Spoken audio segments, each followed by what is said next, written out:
네, 시청자 여러분 안녕하십니까. 출발 마켓온 예민수입니다. 수요일입니다. 어제 우리 시장 보면 역시 지지부진하다는 표현을 그대로 하게 되고요. 그나마 이제 코스닥이 반등을 했는데 코스닥의 반등은 바이오의 반등을 의미합니다. 힘을 실어 갈까? 일시적일까? 지금은 일시적이라고 보는 게 맞을 것 같고요. 미증시는 또 10년 국채 수익률이 3%를 넘어섰다고 해서 주가가 좀 밀렸습니다. 다우가 0.78%, 나스닥이 0.8% 밀렸는데요. 예, 제가 방송 전에 보니까 이제 10년물 국채가 3.07 나오는 것 같습니다. 장중에는 3.09까지 갔었다는데요. 3%를 넘은 게 처음은 아니지만 어제는 굉장히 그 포기 속도가 빨랐다 이런 것들로 좀 우려가 있었습니다. 야간 선물 우리 0.37% 역시 하락 반영했네요. 남북 고위급 회담이 중지됐다는 게 아침에 좀 부담으로 작용하는 것 같습니다. 우리도 잘 못 듣던 맥스 썬더 훈련 이런 것 때문에 북한에서 남북 고위급 회담을 중단했다는 건데 글쎄요, 이게 이어지는 북미 정상회담에 영향을 줄 수 있을 것이냐. 지금으로선 목미 정도로 봐야 되는 것 같은데 북한이 또 본색을 드러내는 것인가 아니면 좀 유리한 고지를 잡기 위한 것인가 해석이 좀 필요해 보입니다. 출발 마켓은 일부 오늘장 뉴스들, 흐름들, 변수들 지금부터 점검하겠습니다.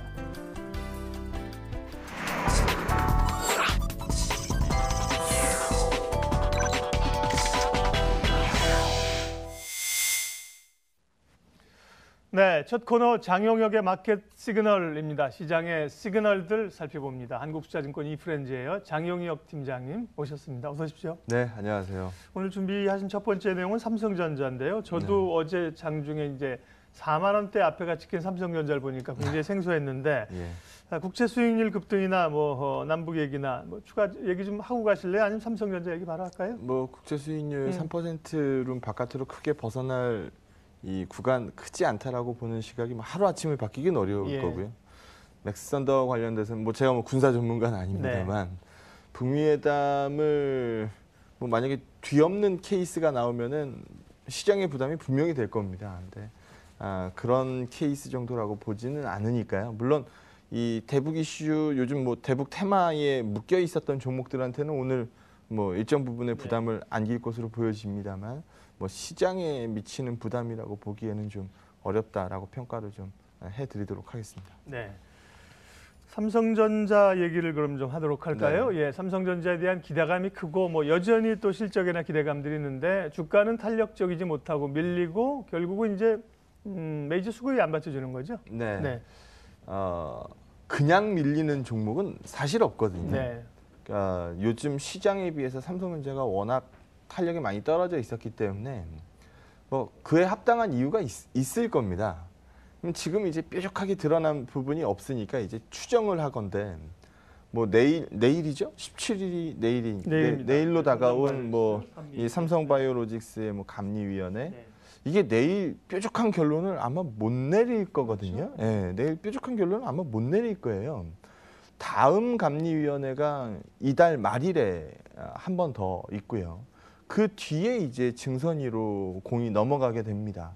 그러니까 우리가 흔히 알고 있는 것처럼 내일 감리위 뚜껑 딱 열면은 분식 아니다 가타부타 그냥 결정이 딱 나버리는 그 케이스가 나오면은 시원하니 참 좋을 텐데 그렇게 쉽지 않을 거라는 거죠. 그래서 지금 이거 살펴보면서 삼성물산 합병 시기까지 거슬러 올라가서 경영권 승계 문제 있었는지 보내 만에 이 부분도 부담이라면 부담이었을 수 있고요.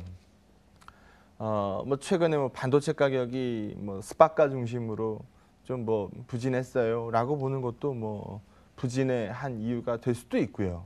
요즘 삼성전자 일봉 보면 아시겠습니다만 저렇게 연속적으로 일봉 뽑는 음봉 뽑는 삼성전자 모습이 일반적이진 않은데요.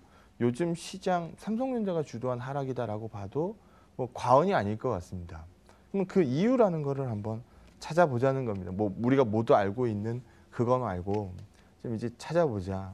제가 지난번에도 한번 말씀드렸습니다만 지금 현재는 삼성바이오 얘기밖에 안 나오지만 아마 다음 뉴스는 삼성생명이 들고 있는 지분 이 얘기가 분명히 나올 겁니다라고 말씀드리고 며칠 안 있다가 금감위하고 공정거래위원장에서 얘기가 바로 흘러나왔어요. 그 얘기 나오고 나서부터 뭔가 좀 이상하거든요. 뭐 천천히 한번 좀 다시 좀 살펴보도록 하겠습니다. 투자의 시계를 좀 되돌려 보죠. 작년 4월으로 한번 거슬러 올라가 보겠습니다. 작년 4월이요. 예. 작년 4월에 무슨 일이 있었냐 하면 그때 이재용 부회장이 참 힘들 때였죠. 예, 힘들 때였고 뭐 경영권 승계에 이용하기 위해서 삼성물산 이 합병에 뭐 압력을 가했던 거 아니냐. 그래서 뭐 여러 명 뭐 국정농단에 뭐 이렇게 물려서 여러 명 끌려 들어갔잖아요. 그래서 그 당시 아니다 나는 아니다를 증명하기 위해서 삼성전자가 들고 있었던 자사주 보통주 기준으로 12.9%, 우선주가 15.9%. 사실 어마무시한 양이에요. 그 당시 시가로 따지면 40조짜리입니다. 이거를 발표를 했죠. 작년 4월에. 소각하겠다. 전량 소각하겠다. 근데 이게 양이 작지 않기 때문에 절반은 작년에 소각했고요. 나머지 절반은 올해 소각합니다. 그러니까 지금 올해 어느 시점에선가 뭐 이사회 결의 이후에 남아있는 이 자사주 물건을 전량 소각할 예정입니다. 이걸 뒤집을 수는 없겠죠. 이미 공표 다 나간 내용이니까요. 근데 그거를 하게 되면 조금씩 이제 문제가 발생되는 부분이 존재하거든요. 그러니까 이상하게 삼성전자의 약세가 상대 약세가 크게 기록이 되고 있는 상황이기 때문에 거기에 대한 이유를 한번 추정해 보자는 겁니다. 첫 페이지 보시면은요. 자사주 소각을 실시하고 나면 일단 총 주식 수가 줄어드는 거니까 지금 소각 전에 삼성생명과 화재가 들고 있는 삼성전자 이 지분은 9.72%입니다. 근데 총 양이 줄죠. 총 양이 줄면서 10.45%가 될 것으로 보여집니다. 그럼 이제 10% 허들을 넘었어요. 지금 현재 금산법상에서는 이 10% 못 넘게 규정하고 있습니다. 금융사가 제조자회사를 이만큼 투자하지 말라는 거죠. 금융사는 이 분리해서 계산해라라고 금산법에서는 얘기하고 있습니다. 그러면은 자사주 소각이 뭐 6월이 됐건 자사주 소각이 뭐 예를 들어 뭐 7, 8월이 됐건 뭐 만약에 6월이라면 이 자사주 소각 발표 이전에 뭐부터 해야 된다는 얘기예요. 일단 여기 관련돼 있는 부분들은 좀 어느 정도를 줄일진 모르지만 줄여낼 필요가 있거든요. 그러니까 실제적으로 자사주 소각 발표 이전에 앞서서 삼성 전자지분을 생명에서 일정 부분 블락딜이나 뭐 혹은 뭐 시장의 매도나 뭐 양은 지금 추정하기 좀 어렵습니다. 큰 양을 팔기는 어렵겠죠. 양은 추정할 수 없지만 실제로 매도할 가능성 상당히 높아 보입니다. 그러니까 자사주 매각 시점이 우리가 당장 다음 달인지 아닌지 모르는 거잖아요. 근데 작년에도 보면은 뭐 4월 요때 발표였으니까 네. 뭐 얼추 뭐 그쯤 되지 않나, 뭐 한 6월 정도 되지 않나라고 보는 시각도 충분히 존재합니다.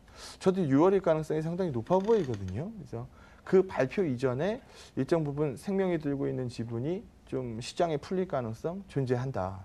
그러면 여기까지는 뭐 어마무시한 양이 풀리지 않을 거니까 네. 그냥 그러려니 할 건데 다음 문제는 지난번에도 제가 한번 강하게 말씀드렸던 부분입니다.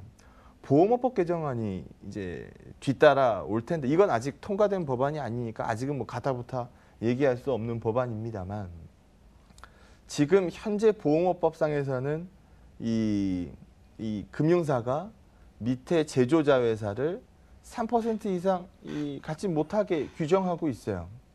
근데 지금 이 3% 이상이라고 계산하는 이 계산 방식이 시가평가가 아니고 취득원가 계산입니다. 그러니까 지금은 삼성전자 이 취득원가가 뭐 원체 낮기 때문에 옛날에, 예. 뭐 지금은 아무런 문제가 네. 없어요. 근데 지금 이거를 보험업법 개정안에서 이 시가평가로 취득원가가 시가평가로 한 문구만 바뀌어도 지금 팔아야 되는 삼성전자 양이 20조가 넘습니다. 그럼 시장에서는 이런 부담감들 일정 부분 보고 있다는 얘기거든요. 근데 뭐 우리가 모두 다 알고 있는 것처럼 이 20%가 단방에 시장에 쏟아질 가능성 제로죠. 예. 시장에 20조가 한 방에 쏟아지는 케이스가 어디 있겠습니까? 그래서 이거를 뭐 이 시장에 그대로 뭐 쏟아질 겁니다. 이렇게 우려하지는 않습니다. 그런데 뭐 뒤에 와서 좀 이따가 또 말씀을 좀 드리겠습니다만 그러면 이 20조를 어떻게 해결할 거냐라는 부분에 대해서는 뭐 시장의 관심이 모아질 수밖에 없잖아요. 그럼 우리가 가장 먼저 생각나는 건 뭘까요? 야, 그럼 그거 지분 필요한 사람이 사면 되겠네. 뭐 이재용 부회장이 사든 네, 그룹 내에서. 삼성물산이 뭐 소화를 하든 사면 될 거 아니냐. 뭐 이재용 부회장도 사고 싶죠. 예, 사고 싶은데 지금 돈을 어디서 만들어야 되는 건데 이게 뭐 이재용 부회장이 돈이 없다가 아니고 돈 많으시지만 삼성전자 뭐 웬만한 지분을 살려면 돈이 한두 푼 들어가는 예. 게 아니니까 조 단위로 들어가니까 캐시를 쥐고 있는 게 아니니까. 그만큼을 들고 예. 있지는 않다라는 거죠. 그래서 그쪽에서 소화하기가 뭐 일단 버거운 건 사실이고요. 그럼 삼성물산이 받으면 될 거 아니냐? 그럼 삼성물산이 받는 것도 좋은데 만약에 삼성물산이 삼성생명을 뒤집고 최대 주주로 올라서서 지주 비율이 50%를 넘어가게 되면 강제 지주사 전환하게 돼 있어요. 그렇게 되면 지주사법에 따라서 이 자회사는 20% 이상 소유해야 되거든요. 그러면 삼성전자 지분 20% 이상을 끌고 있어야 돼요. 그러면 그거를 또 소화하기는 뭐 지금 당장 삼성생명이 들고 있는 지분밖에도 버거운 마당에 20% 소화하기가 불가능하겠죠. 그리고 그 밑단으로 달리는 회사들은 100% 소유를 해야 됩니다. 그리고 아직 법이 통과가 안 됐습니다만 자회사가 20% 소유 지금 현재는 규정인데 이게 30%로 올라갈 수도 있어요. 그러니까 뭐 선뜻 삼성물산이 지금 받을 돈도 그만큼 없지만 뭐 팔고 뭐 빌리고 해가지고 이걸 받아내면 그 이후에 문제가 또 생긴다라는 거죠. 삼성물산이 받기도 사실은 어렵습니다. 그러다 보니까 지금 여기도 뭐 써 있는 것처럼 일정 부분은 시장에 풀릴 수밖에 없어요. 그래서 이 일정 부분 시장에 풀리는 물건들을 혹시 시장에서 좀 미리 선매도 되고 있는 그림 아닌가라고 추정을 하고 있는 거고요. 그러면 네가 계산했을 때 얼마가 시장에 최대한 풀릴 것 같느냐라고 물어보신다라고 하면 저는 5.9% 정도 맥스로 블락딜이든 뭐 시장의 일부 출회될 수 있다라고 봅니다. 예. 지금 공정거래법상에서 대기업 집단 소속의 금융사가 소유한 이 국내 계열회사 주식의 의결권 행사 시에 원칙적으로는 금지돼 있고 예외적으로는 허용을 주고 있어요. 그럼 예외적인 허용 사항만 보면 되겠죠. 예외적인 허용 사항은 이 특수관계인과 합하여 총 발행 주식 15%까지 의결권을 행사하는 경우 15%를 초과하는 이 의결권에 대해서는 금융사 의결권을 제한하고 있습니다. 그러니까 지금 이 삼성그룹 내에서 이 삼성생명을 포함한 그룹의 의결권 이 수가 지금 20.9% 나오는데 어차피 지금 삼성 이 생명이 들고 있는 지분값을 다 의결권에 쓰지 못하고 있다는 얘기입니다. 그렇게 되면은 딱 요 정도 수준까지는 네, 줄일 수 있다라는 거죠. 그래서 음. 이 예외가 인정되는 케이스까지 밀고 내려간다라고 하면 5.9% 네, 남는다. 딱 차이가 5.9% 정도 된다라는 겁니다. 그럼 이 5.9%에 해당되는 양도 사실 작은 양이 아니기 때문에 이 5.9%가 시장에 쏟아진다? 일부는 시장에 나올 수 있겠죠. 뭐 일부는. 하지만 제가 보기에는 거의 다 블락딜로 소화가 될 거거든요. 그러니까 뭐 외국계 뭐 어디가 얼마 다 이제 DC에서 받아가겠죠. 그래서 그렇게 받아야 될 물건들 값을 제가 지금 추정하기로는 지금 현가로 확정 짓는 거 아니냐. 그러니까 공매도라는 제도를 통해서 지금 나중에 받을 물건을 이만큼 받을 물건이 있으니까 지금 현가에서 매도를 해서 지금 가치에서 확정을 시키고 나중에 받으면 어차피 디스카운트를 해서 받을 거기 때문에 받아서 갚는 케이스 그거를 지금 공매도로 쓰고 있는 거 아니냐. 지금 보게 되면 기업 분할 이후에 액면 분할 이후에 삼성전자 이 공매도가 하루 일거래에 5%, 그 다음에 11%, 그저께는 25.6%, 그저께는 14.5%. 어저께의 내용이 궁금하실 텐데 어저께는 342만 주, 어제 총 거래의 18.27%가 공매도로 나왔습니다. 최근 3거래일은 HSBC 창구를 통해서 아주 공격적으로 매도가 쏟아졌었는데요. 이상 야릇한 공매도입니다. 그래서 뭐 이유 없는 공매도는 아닐 거고, 그래서 공매도가 뭐 이 삼성전자 주가를 짓누르는 이유가 뭘까라는 부분을 생각해 보면 어차피 시장에서 블락으로 소화할 수밖에 없는 물건 출회가 뭐 이미 예정되어 있고, 받아내는 쪽에서는 지금 현가로 뭐 확정을 짓겠다라는 수요도 있을 수 있는 거고, 그런 부분들이 복합적으로 작용되지 않았겠느냐라고 판단합니다. 예. 그 지배구조 관련된 삼성전자 지분 팔아야 되는 얘기는 뭐 언뜻 들으면 이해되는데 또 얘기를 들으니까 굉장히 내용들이 좀 디테일한 내용들이 많이 있어요. 단순해요. 그러니까 네. 그러니까 썰이 아니고 네. 팔아야 되는 상황이 팩트라는 거고요. 이 팔아야 되는 물건값을 맥스로 계산하면은 5.9% 네. 정도가 될 것 같다는, 지금 한 방에 풀리진 않겠습니다만, 그러면 지금 일정 부분의 이 뭐 블락딜을 생각하고 있는 뭐 메이저 수급 주체들은 공매도를 통해서 지금 현가에 이 수익을 확정짓는 케이스 아니냐, 이렇게 보시면 될 것 같습니다. 예. 어쨌든 뭐 정부는 지금 삼성그룹을 뭐 엄청나게 지금 압박하고 그러게요. 있는 그런 네. 상황이고요. 지금 고민이 많을 겁니다. 삼성그룹 수뇌부들은요. 고민이 있으니까 이제 해결을 지난번에 현대차처럼, 현대차 우리가 도대체 언제 이걸 해결하려고 하냐. 우리가 더 걱정을 했는데 뭐 어느 순간 되니까 또 카드를 센 걸 내놨잖아요. 근데 현대차 그룹 얘기가 나왔으니까 네. 뭐 한마디 좀 또 보태서 좀 말씀을. 거기도 노이즈가 생겼어요. 네. 예. 지금 뭐 이 엘리엇이 자꾸 이제 들쑤셔야 되니까 개인 투자자분들 입장에서는 그럼 나도 이거 반대해야 되는 건가? 뭐 네. 이런 생각도 많이 하실 거예요. 의결권 자문기관에서 합병 반대 권고를 그렇죠. 냈잖아요. 반대 권고를 또 줘서 29일 날 주총인데요. 네. 지금 현재 이 가치로 보면 글로비스 주가도 그렇고 모비스 주가도 그렇고 이 합병 부결 가능성을 상당 부분 반영하고 있는 주가입니다. 그러니까 지금 이대로 가면은 합병 부결이 발표될 가능성이 굉장히 높은 거죠. 29일 날 뚜껑을 딱 열었는데 만약에 합병 찬성이 나왔다. 그럼 그때부터 판때기가 완전 달라지거든요. 네. 그럼 그때는 뭘 사야 될까요? 글로비스 사야죠. 그때는 글로비스 사는 겁니다. 그래서 지금 주가는 글로비스와 모비스 모두 다 합병 부결 가능성, 29일 날 주총에서 합병 부결 가능성에 배팅이 되고 있는 상황이라는 점을 기억해 주시면 될 것 같습니다. 그러게요. 단기적으로는 노이즈가 있네요. 예측하기 좀 어려운 형국입니다. 자, 시장 주도주 얘기하겠습니다. 경협주가 뭐 여전히 에너지를 계속해서 머금고 가고 있는 상황이고 어제까지. 그런데 이제 오늘 아침에 어쨌든 남북 고위급 회담에서 좀 삐걱거리는 얘기가 나왔고, 어제 바이오주들이 이제 너의 어쨌든 대응할 수 있는, 맞짱 뜰 수 있는 건 나밖에 없어. 바이오가 그쵸? 좀 올라왔는데 네. 기싸움이 좀 있겠습니다 보니까. 예. 삼성전자가 힘을 차리면은 둘 다 힘이 빠집니다. 네. 분명히. 근데 지금 삼성전자가 보시다시피 힘이 빠져 있는 단계니까 뭐 대북 아니면 바이오, 이 양쪽 섹터 네. 시속 게임이 계속적으로 나오는 거거든요. 근데 어제도 대북주들 일부는 굉장히 큰 폭으로 흔들렸어요. 근데 바이오도 어제 뭐 굉장히 큰 폭으로 반등을 이제 만들어줬죠. 근데 오늘은 또 대북주한테 반갑지 않은 뉴스가 한 건 그러게요. 있으니까 오늘은 또 바이오 쪽으로 매기가 얼마나 쏠릴까라는 부분들 분명히 기대하면서 아마 시장을 보실 겁니다. 근데 저는 이제 이 종목 관련된 얘기는 뭐 최근 충분히 많이 하고 있으니까 요 차트 하나 좀 마지막으로 보여드리죠. 예. 말 그대로 시장 값입니다. 우리가 시장 올라갈 것 같아요 라고 하면은 요즘 이제 개인 투자자분들이 많이 스마트해지셔가지고 그럼 난 레버리지 사야겠네? 이렇게 얘기하세요. 옛날에는 시장 올라갈 것 같아요 라고 하면 그럼 뭐 사요? 이렇게 물어봤거든요. 근데 지금 시장 올라갈 것 같아요 그러면 이 ETF 레버리지 삽니다.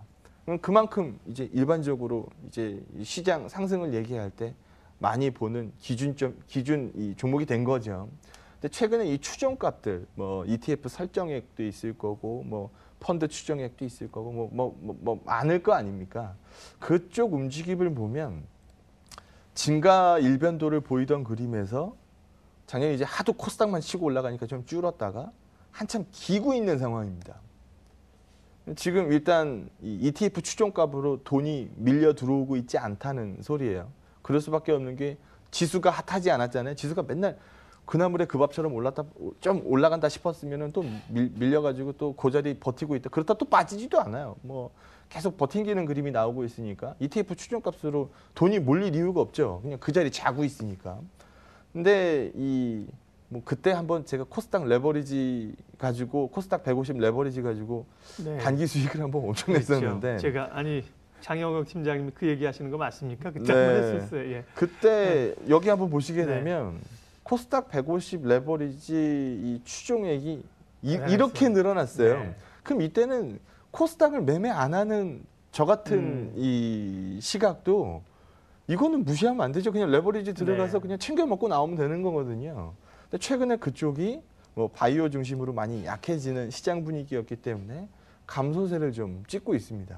그럼 이 두 가지만 놓고 본다 하더라도 지금 지수로 봤을 때는 녹록지 않다는 얘기거든요. 그래서 시원하게 쭉 뽑고 올라갑니다. 이 그림이 안 나오고 있다라는 거죠. 그래서 이거 틀어올릴 수 있는 뭐 시장 코스피 이 코스피 200 레버리지 값으로 설명하면 삼성전자하고 분명히 같이 움직일 겁니다. 어제 이 3시 조금 전에 보니까 외국인 선물이 2천억 매도 때리고 있더라고요. 근데 어제 종가 보셨겠습니다만 어제 외국인 선물 플러스 900 몇십억 한 천억 정도 나왔습니다. 플러스로 끝이 났습니다. 이거와 삼성전자의 방향이 같아서 지수 탄성이 부활할 때 그때 아마 이 추종값이 다시 늘지 않을까 싶습니다. 그래서 지금은 좀 삼성전자의 상대 부진도 있고 뭐 지수에 배팅하는 돈들도 좀 약하고 이게 좀 모여 있는 상태다라고 보시면 될 것 같습니다. 자, 어쨌든 뭐 시장 전반적으로는 조금 눌려가는 그런 상황들이고요. 종목별로는 변화들이 제법 챙겨야 될 게 있습니다. 전략 마무리 좀 해주십시오. 지수 바로메타는 뭐 요즘은 뭐 대북으로 보시는 분도 있고 바이오로 보시는 분들도 있겠습니다만 결국은 외국인 뭐 수급인 거고 외국인 현선물 수급과 뭐 가장 맞춰서 움직이는 건 사실 삼성전자입니다. 그래서 삼성전자가 뭐 최근 상대 약세를 크게 기록을 했기 때문에 현재 부진하고 현재의 부진함이 지수를 그대로 설명하고 그 이상도 그 이하도 아닌 것 같아요. 그래서 이게 살아나야 지수의 탄성 부활을 얘기할 수 있는 그림을 그릴 수 있을 것 같습니다. 오늘 뭐 녹록지 않을 수도 있겠습니다만 이렇게 공매도 쏟아지고 난 국면 이후에는 사실 커버 국면이 나오기 마련이거든요. 그래서 그 그림을 한번 기다려 보도록 하겠습니다. 예, 결국 이제 삼성전자가 중심을 잡고 돌아 나오는 시점이 그전엔 저희가 외국인들 선물을 계속 보고 있었잖아요. 네. 이제 연관이 돼 있겠습니다만 지금은 삼성전자가 돌아 나오는 시점을 새로운 어떤 기준으로 좀 잡아야 될 것 같습니다. 예. 근데 뭐 이런 이슈들을 굉장히 시장에서 기다리고 있으면 안 내는 것 같다가 또 언젠가 되면 느닷없이 나오더라고요. 네. 느닷없이. 그 내부적으로 준비를 또 여러 고민들을 하고 있다는 거죠. 예. 장영혁 팀장님과 함께 오늘 시장 흐름 읽었습니다. 장영혁의 마켓 시그널 여기까지 하겠습니다. 고맙습니다. 네, 고맙습니다.